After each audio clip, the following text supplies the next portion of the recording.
Hello, enjoy your viewing. I wasn't always this old. There was a time when I was a girl just 16, with eyes still wide open to the world, full of hope and a belief that family meant safety. But that belief was shattered in a way no child should ever experience, and I learned the ugly truth at a young age. My name is Rita, and this is the story of how my father became my worst nightmare.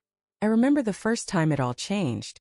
I was helping my father in his store, something I did often, the kind of things a daughter does to please her father.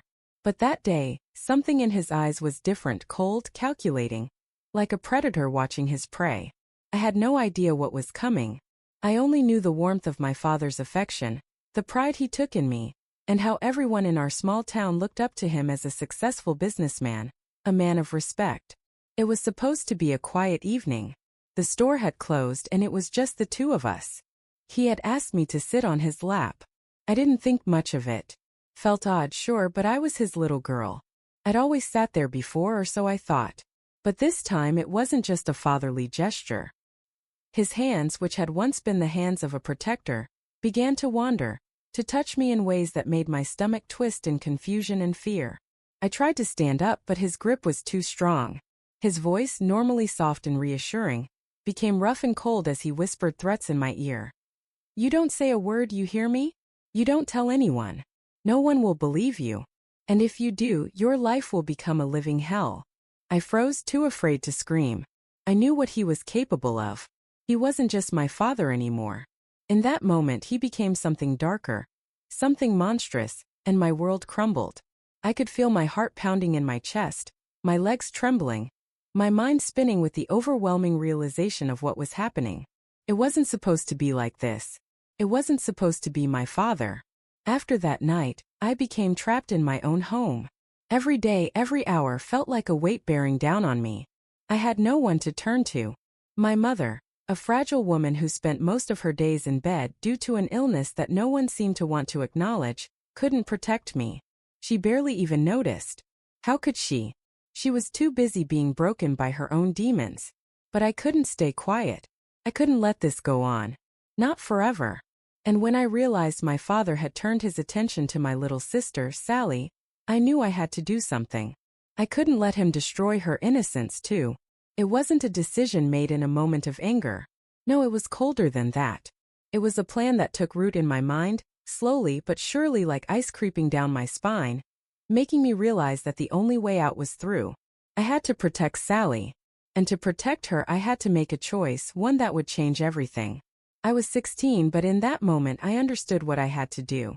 I had to stop him. And the only way to do that was to fight back with everything I had. But what could a scared girl like me do?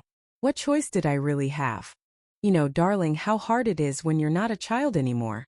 But you don't quite know what kind of world you've stepped into. It's a trap, one that you can't escape, and you're caught in its clutches before you even realize it. I wasn't allowed the luxury of weakness. I had to grow up too fast, not for myself but for my sister Sally. She couldn't go through the same hell I had. I couldn't let her. It wasn't just about surviving anymore. It was about doing something, anything, before that nightmare took root in her too.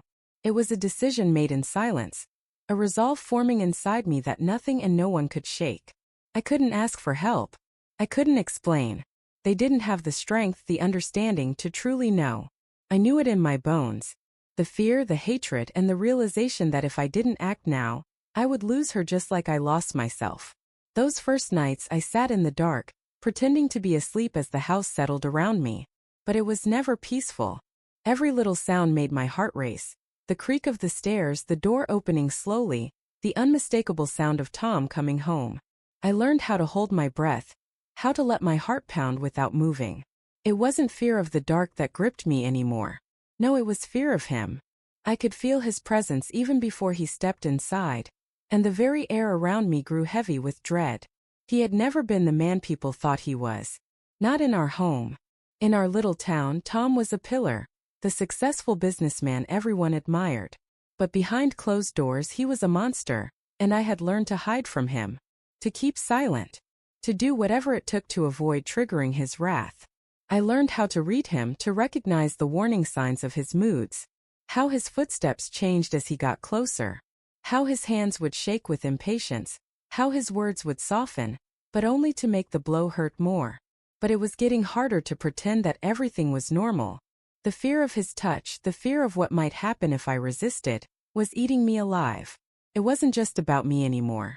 It was about Sally. I couldn't let him do to her what he had done to me. That was the breaking point. No more pretending.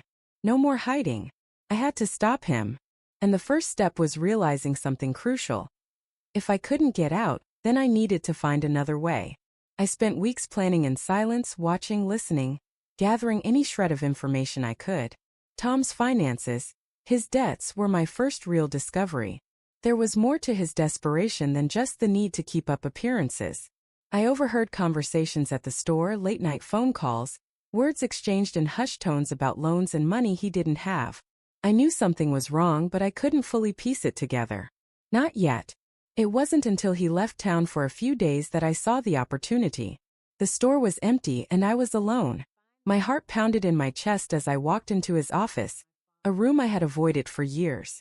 The papers were there, left behind in disarray. His financial records, the debts he was hiding. I felt a sick thrill at finally having something tangible to hold on to. But it wasn't enough. No, not by a long shot. With these documents I had the proof, but the question remained, what would I do with it? Who would listen to me? The thought of going to the police was laughable. Tom had everyone fooled. He was a respectable man in the eyes of the town. I was just the girl who had never been able to speak up. They would never believe me. I knew that. And then, as if by fate, I stumbled upon another truth. A terrifying truth. My father had ties to someone much worse than him, Johnny Marks. A name that chilled my bones whenever it came up in whispered conversations. Johnny wasn't just a businessman. He was a criminal. He ran a dangerous empire that no one dared to cross, and Tom owed him money. Lots of it. It all fell into place. Johnny could be the key to everything. I knew I had to use this connection. I didn't want to, but there was no other way. I had no one else to turn to. So I wrote a letter. An anonymous letter to Johnny Marks, detailing Tom's deceit, the financial manipulation, and the fact that he was trying to hide the truth. I wasn't foolish. I made sure to leave evidence behind. Proof that Tom knew exactly what he was doing. Every night after that I could feel my heart racing, my mind turning the plans over and over again. I had done something irreversible. I knew the risks. Johnny wasn't someone you just called up for help. He was dangerous. But so was Tom. And I had made my choice. I didn't tell anyone about the letter. I didn't need to. There was no way anyone could understand. They couldn't see the things I had seen. Feel the fear that gnawed at me every moment of every day. I had to protect Sally, and if that meant using the monster's own tools against him, then so be it. The plan was set. The letter was sent. Now all I had to do was wait. But waiting was the hardest part. Every minute felt like a lifetime. Every footstep outside, every sound in the house made my skin crawl. Was Tom coming back? Was Johnny already on his way? The night I finally received the news I had been waiting for, I felt the weight of the decision settle in my chest. Johnny had received the letter. And he wasn't happy. But he wasn't going to kill me either, not yet. He needed something from Tom, something Tom had tried to hide from him. It was a game, one I had no choice but to play. I stayed awake all night, knowing that this moment would define everything. The silence in the house was unbearable, and the only thing I could hear was the pounding of my heart. The next day I knew it was coming to a head. Johnny would come to collect, and Tom would be forced to face the consequences. But no one knew just how far the night would take us. I was ready. No matter what happened, I had made my choice. And the first step was already taken. Time waits for no one, they say. And I felt it, every second pressing against me as if the world itself was holding its breath, waiting for what would come next. You might not understand how it feels to be at the brink, knowing that your decisions are carrying you to something irreversible. It's like standing on the edge of a cliff, and with every heartbeat, you feel the pull. But you can't turn back. Not now. There's no other choice. My heart was beating so fast I could barely think straight. The weight of it all, everything I had planned, all the details I had painstakingly gathered, was becoming heavier with each passing minute. My fear, the fear that something could go wrong, was suffocating me. It was as if I could feel the walls closing in on me, and there was nowhere to run. I had already walked too far down this road. No more hesitation. Tom had gone to the city for a few days, and that was my chance. He had business there, meetings that kept him occupied for longer than usual. And just like that, I was alone. The house felt empty, but I wasn't lonely. No, I was focused. I had waited for this moment, planned for it. The opportunity one had was fleeting, and I knew it. I couldn't waste a single second. The fear was overwhelming. But strangely enough, that fear made me act. Because if I didn't do this, if I didn't take control now, everything would repeat itself. And Sally would be next. I couldn't allow that. She was still so small, so innocent. How could I let him ruin her life too? No. I had to stop it. And I knew that if I was going to protect her, there was no turning back. The consequences would be too great. I could feel the tremble in my hands as I sat in his study, flipping through papers, looking for any clue, any evidence that would prove what I already knew. Tom was hiding his debts, his lies. Every page I turned revealed more of the truth, more of the darkness he had tried so desperately to conceal. It wasn't just about money. It was about control. He had been living a double life, one I had never fully understood until now. But now, with the documents in front of me, it all made sense. I found the letter. It was hidden under a stack of receipts, folded up like it was nothing more than a forgotten note. It was addressed to Johnny, the man Tom owed more than he could repay. And there it was in black and white, proof that Tom was not just a liar but a desperate man, tangled in debts far too deep to escape. This was it. This was my leverage. But it wasn't enough to just have this proof. I had to act. The plan had to be set in motion. I wrote the letter to Johnny, detailing everything. Tom's lies, his manipulation, his debts. I wasn't just giving him information. No, I was setting the stage. I knew how dangerous Johnny could be. But I also knew that if he found out the truth, there was no going back for Tom. Johnny didn't forgive lies. Johnny didn't care about respectability or appearances. He only cared about what was owed to him. And Tom had nothing left to give. The risk was enormous. But I was ready. I had no other choice.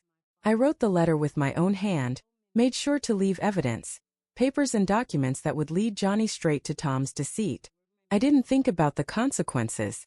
I couldn't afford to. If I hesitated, everything would fall apart. Once the letter was ready, I knew what I had to do. It was simple but dangerous. I had to get the letter into Johnny's hands, make sure that he knew the truth. I couldn't wait. I couldn't let Tom come back and find everything intact. Johnny had to know now. So I did what I had to do. I found a way to send the letter, knowing it would find its mark. As I sealed the envelope, I could feel the weight of what I was doing, but I didn't flinch. I had come too far. This was the only way to end it. Tom came home that night like nothing had happened. He was tired, worn out from his trip, but he didn't know what had already begun. I watched him as he sat on the couch, exhausted but calm. I didn't say anything. I didn't need to. My silence was the only weapon I had left. I looked at him, and I saw something in his eyes that I had never seen before. It was a flicker of fear, of uncertainty.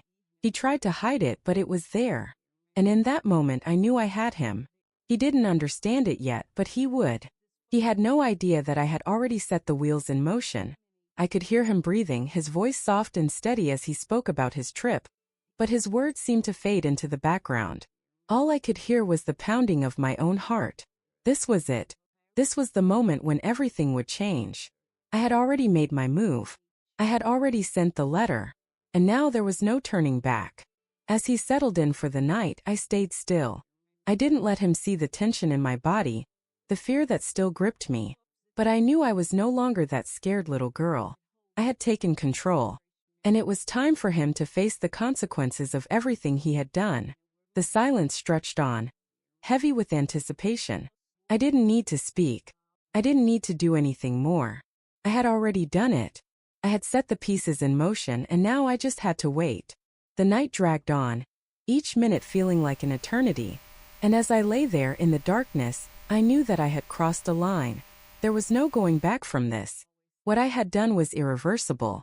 But for the first time in my life, I felt something I hadn't felt in years: power. Power over him. Power over my fate. The next day would bring everything crashing down. And I would be ready. All these years I had learned to live each day as if it were my last. But as my plan came closer to its conclusion, I realized one terrifying truth: life doesn't give you a choice. What I had done could never be undone. My heart pounded faster with every passing second. Each step, every glance at Tom confirmed that I wasn't running anymore, that I wasn't seeking a way out. I was standing on the edge between what was and what would be after. And although this moment was meant to be decisive, fear still hadn't left me. I remember that night when everything started to shift in Tom's behavior. He was sitting at the kitchen table, dust from his suits floating in the air, like particles of something far darker than just dirt. His eyes were colder now, his gaze heavier. I could feel the change before he even spoke. I sat at the kitchen table, subconsciously hearing every step he took, every movement. And then finally he spoke. His voice had a rough, strained quality, as though he'd been holding something back. "What are you doing, girl?" His words were short, each one a trigger. I flinched but remained calm. I couldn't afford to let the mask slip. He couldn't see my fear. "What do you mean?" I answered, trying to keep my composure, my voice as steady as I could make it. His hands slammed down on the table, clenched into fists. "I know what you've done. You thought I wouldn't notice? You think I'm that stupid?" His words pierced through me, and for a moment I had to look away. I didn't answer. He was right. He had figured it out. He could feel the ground beneath him shifting. There was no going back now. He was cornered. And I knew it. His only option now was to strike first.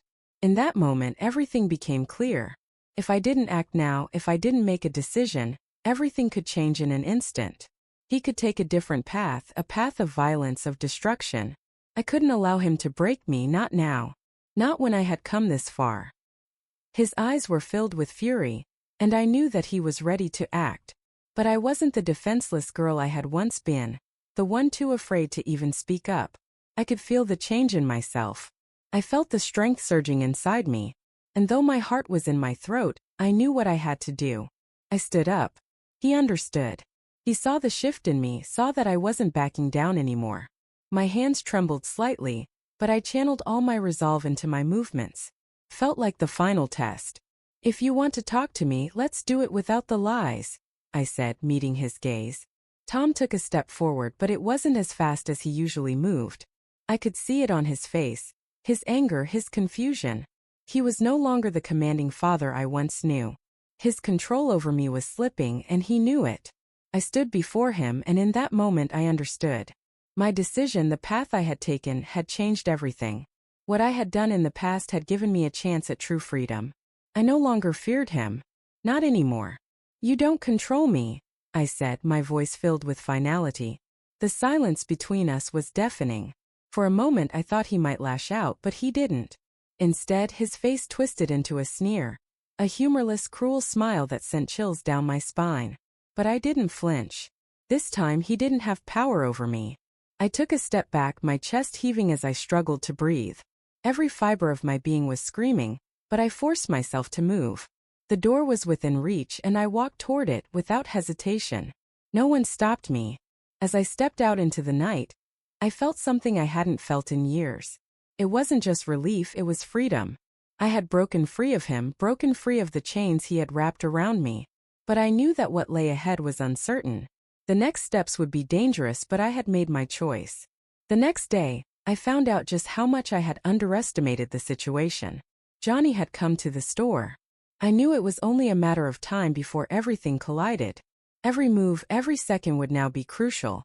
I couldn't afford any mistakes. I had no choice but to face what was coming. I had already set the stage, but I didn't know what kind of price I would have to pay for it. All I could do was hope that it would be enough. That night, as I lay in bed, I thought about what would come next. I thought about how far I'd come, how I had taken control of my life, how I had taken that first step toward freedom. But it wasn't over yet. I was still in danger, and I had to remain vigilant. What I didn't realize, though, was that the game was only just beginning. And Johnny's visit was just the first domino to fall.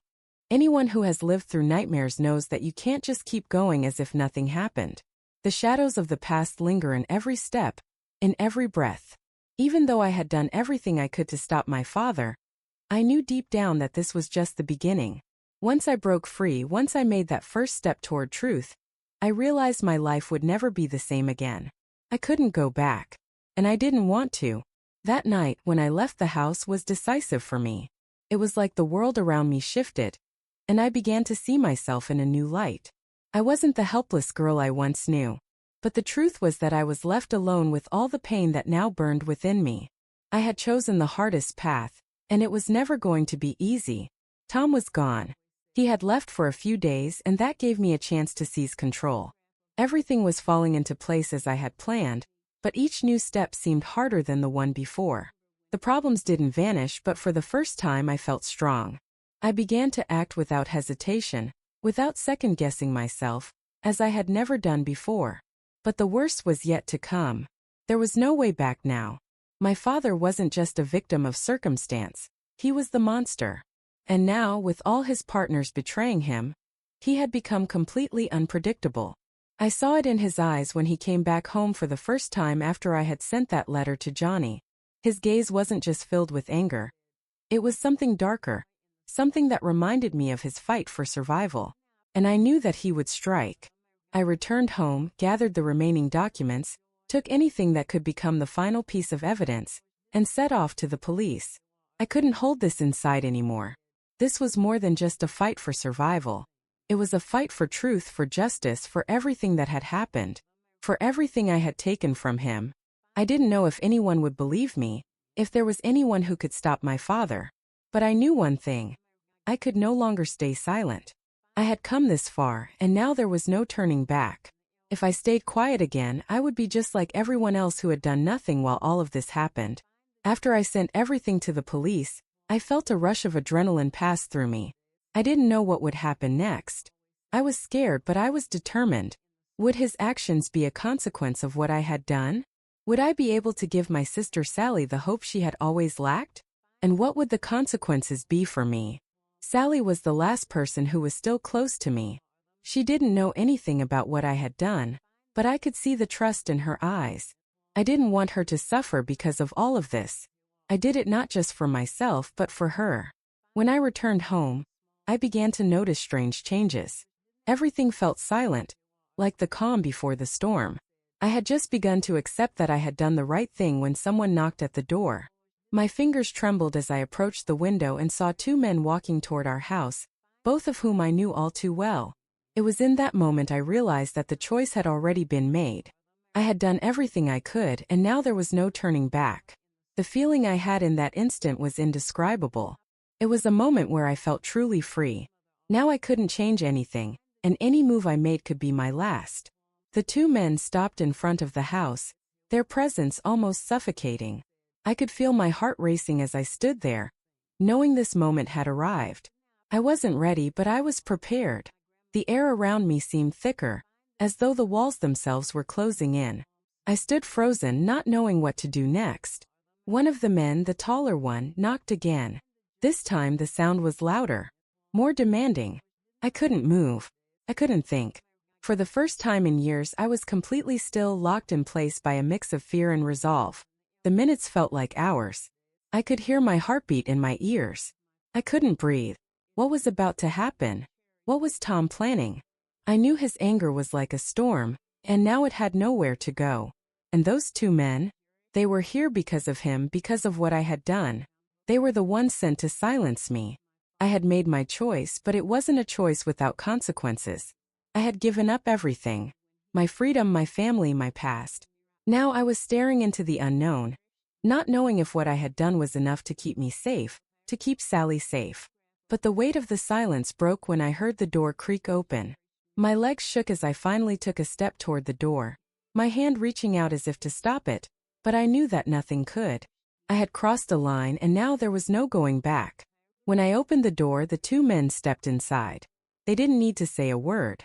Their eyes, their posture, everything about them spoke volumes. I didn't need to ask. I knew why they were here. They were sent by Tom. I had expected it, but it still felt like a punch in the gut. The fear that had gripped me earlier returned, but this time, it was mixed with something else. Something I hadn't felt before, determination. I didn't let them in fully, only enough to see their faces clearly. The taller one, the one who had knocked, looked at me as if he was already sizing me up. He spoke, his voice low and threatening.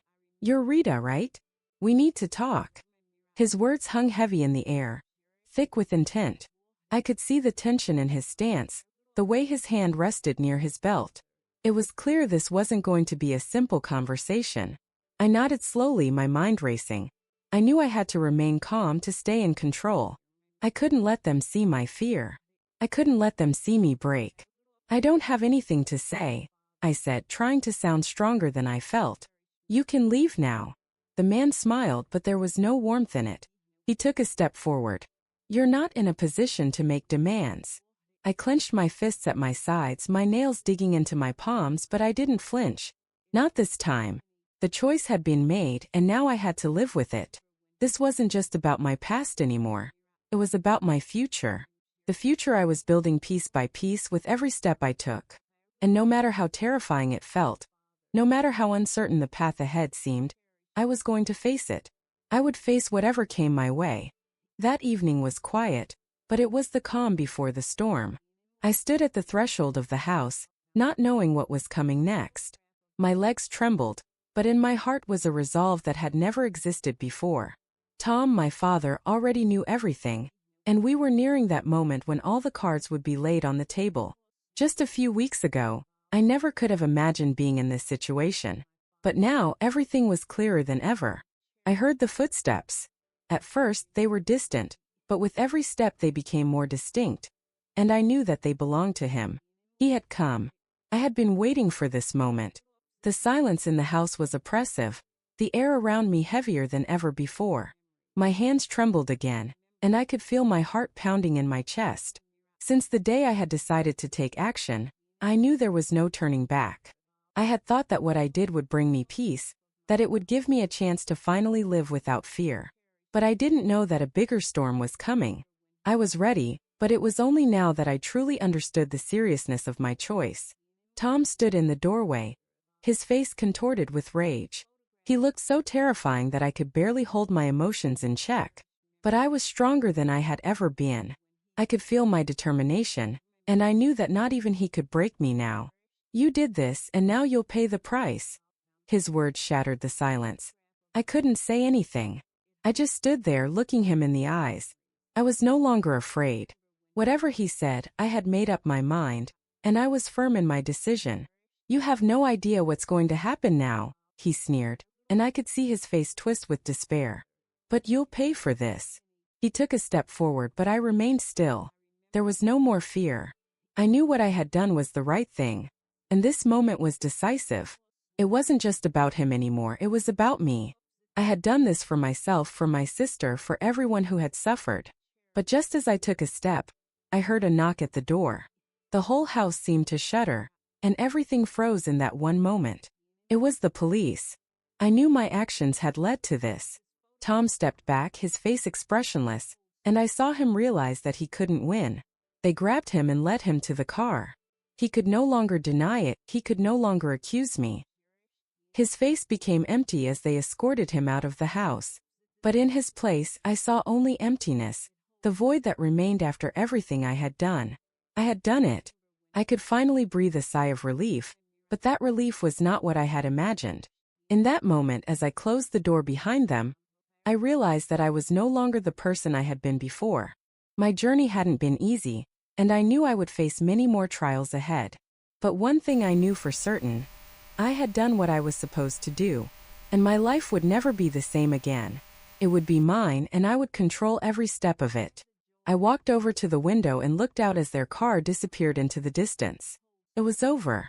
Sally, my little sister, who knew nothing about what I had been through, was already asleep, and I promised myself I would never allow this nightmare to return. Perhaps it wasn't all finished, but I felt that for the first time I was truly free. Tom was no longer my nightmare. He was just a man who had vanished from my life.